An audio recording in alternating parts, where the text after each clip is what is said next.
Priyanka home কিচেনে সকলকে স্বাগত জানাই। তো আজ আমি চলে এসেছি একটা দারুণ রেসিপি নিয়ে। তার জন্য এখানে আমি নিয়ে নিয়েছি 1 কাপ গমের আটা। তো আরও এখানে আমি দিয়ে দেব 1 কাপ গমের আটা। আর এখানে আমি দিয়ে দেব 1 কাপ বেসন। তো এটা হচ্ছে বুটের বেসন। আর এখানে আমি দেব 1/2 কাপ সুজি। তো এগুলো এবারে ভালো করে মিশিয়ে নেব। তো আজ আমি বানাবো গমের আটা দিয়ে চুরমা লাড্ডু। তো এটা একটা খুবই দারুণ টেস্টি রেসিপি আর খুবই সহজ। তো এখানে আমি দিয়ে দেব 1 চামচ তেল। তো এখানে তেলের পরিবর্তে ঘি ইউজ করতে পারো। তো এবারে এখানে অল্প অল্প জল দিয়ে টাইট করে মেখে নেব। তো এই যে দেখো আমি এটা মেখে নিয়েছি, একটু টাইট টাইট হবে মাখাটা। এবারে এইখান থেকে অল্প অল্প নিয়ে এভাবে পাকিয়ে এভাবে একটু জোর করে দিতে হবে, যাতে এরকম একটা ভাঁজ তৈরি হয়ে যায়, আঙুলের ছাপটা যেমন এতে চলে আসে। তো এইভাবে আমি সবগুলো বানিয়ে নেব।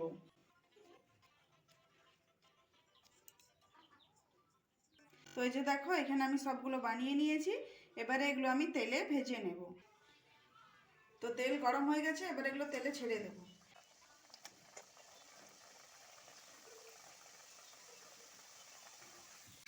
তো মিডিয়াম আঁচে এভাবে উল্টে পাল্টে একটু লাল লাল করে ভেজে নিতে হবে।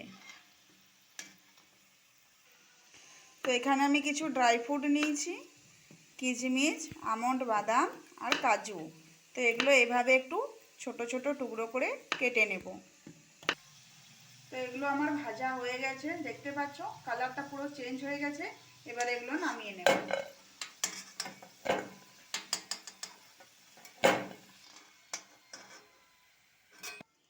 তো এবারে এগুলো আমি ঠান্ডা করে গুঁড়ো করে নেব।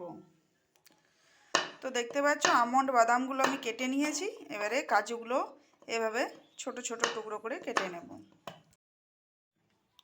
তো এখানে আমার গুড় লাগবে, তার জন্য যে দেখো গুড়টা কেটে নিচ্ছি। তো এখানে আমি নিয়েছি 300 গ্রাম গুড়। তো এখানে আমি নিয়ে নিয়েছি 4 চামচ ঘি। তো লাড্ডু বানানোর জন্য এখানে আমি গুড়টা ভালো করে গলিয়ে নেব। তো চুরমা লাড্ডু খুব সহজেই বানানো যায়।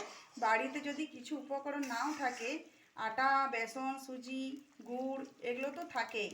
তো বাড়িতে যদি আমাদের আত্মীয় স্বজন আসে, তো এইভাবে লাড্ডু বানিয়ে পরিবেশন করো, তো খুবই ভালো লাগবে। তো এই যে দেখো গুড়টা আমার গোলানো হয়ে গেছে। তো এখানে আমি ঘি ইউজ করেছি, তোমরা চাইলে তেলও ব্যবহার করতে পারো, তবে ঘিটা ব্যবহার করলে সেন্টটা কিন্তু খুব ভালো হয়। তো এবারে গ্যাসটা আমি বন্ধ করে এটা ঠান্ডা করে নেব। তো এই যে দেখো এগুলো ঠান্ডা করে আমি মিক্সিতে গুঁড়ো করে নিয়েছি। এখানে গুঁড়োটা দেখতে পাচ্ছ খুব সুন্দর হয়ে গেছে, একদম ঝুরঝুরে।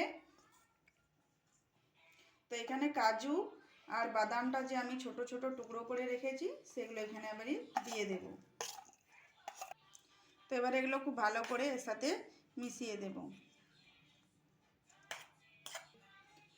তো গুড়টা হালকা গরম থাকতে থাকতে এখানে অল্প অল্প দিয়ে আর চামচে করে এভাবে মিশাতে হবে। তো যখন আমার দেখবে মিশানো হয়ে গেছে, হাতে অল্প নিয়ে পাকিয়ে দেখে নিতে হবে যে আমার লাড়ু পাকানো যাচ্ছে কি যাচ্ছে না। তো এইভাবে আস্তে আস্তে চামচে করে মেখে নিতে হবে।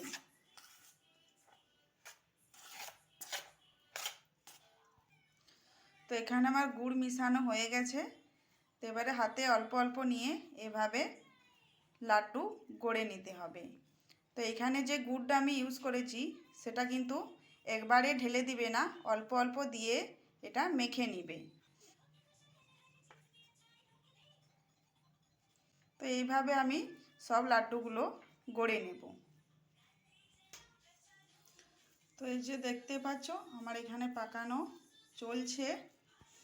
তো মতিচুরের লাড্ডু বানানো। তো তো দেখতেই পেলে চুরমা লাড্ডু বানানো কতটা সহজ। তো এইভাবে একবার অবশ্যই বাড়িতে বানিয়েও। তো আজকের এই রেসিপিটা কেমন লাগলো অবশ্যই কমেন্ট করে জানাবে। আর যদি ভালো লেগে থাকে তো চ্যানেলটা সাবস্ক্রাইব করে দিও। তো ভালো থেকো, সুস্থ থেকো। আবার আসছি একটা নতুন রেসিপি নিয়ে।